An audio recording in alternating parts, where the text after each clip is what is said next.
اللہ لے کر گیا۔ قریش کہنے لگے تو کیسے جا سکتا ہے، ایک رات میں کیسے جا سکتا ہے؟ تو اللہ نے جواب دیا یہ نہیں گئے، میں لے کر گیا۔ سبحان الذی اسرا، اسرا کہتے ہیں رات کا چلنا۔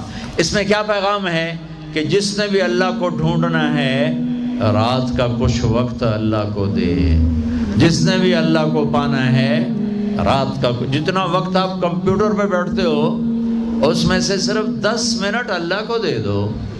وضو کرو، نفل پڑھو، 2 پڑھ لو، 4 پڑھ لو، 6 پڑھ لو، 8 پڑھ لو، بڑے سست ہو 2 ہی پڑھ لو کہ نام تو آ جائے، نام تو آ جائے کہ ہاں یہ بھی راتوں کو جاگنے والا تھا، یہ بھی اٹھنے والا تھا۔ رات کا سفر اس لیے ہے کہ رات سکون کی چیز ہے، اور رات کے سفر میں پیغام ہے کہ اللہ کو پانے کا یہی راستہ ہے، یہی راستہ ہے۔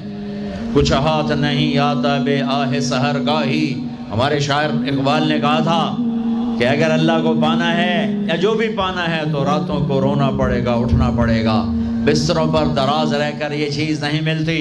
رات کا سفر بے عبدی، اللہ اکبر، یہ اظہار محبت ہے، یہ میرا بندہ ہے تو میں دیکھو اس کو اٹھاتا ہوں۔ وہ میرے بچوں آئیڈیل اپنے نبی کو بناؤ، ان کے پیچھے چلو تو اللہ تک پہنچو گے۔ دنیا تمہارے قدموں میں پڑ کے آئے گی، اللہ کی قسم ذلیل ہو کر آئے گی۔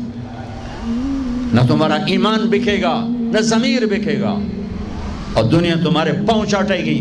اگر ایمان بیچ دیا، ضمیر بیچ دیا، اللہ کی قسم کتے سے بدتر زندگی ہوگی۔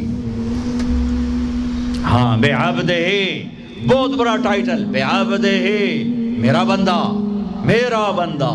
میں اپنے بندے کو لے جا رہا ہوں، الف اور با، اسرا بے عبدہ، اسرا کہو تو با کی ضرورت نہیں، بے عبدہ کہو تو الف کی ضرورت نہیں۔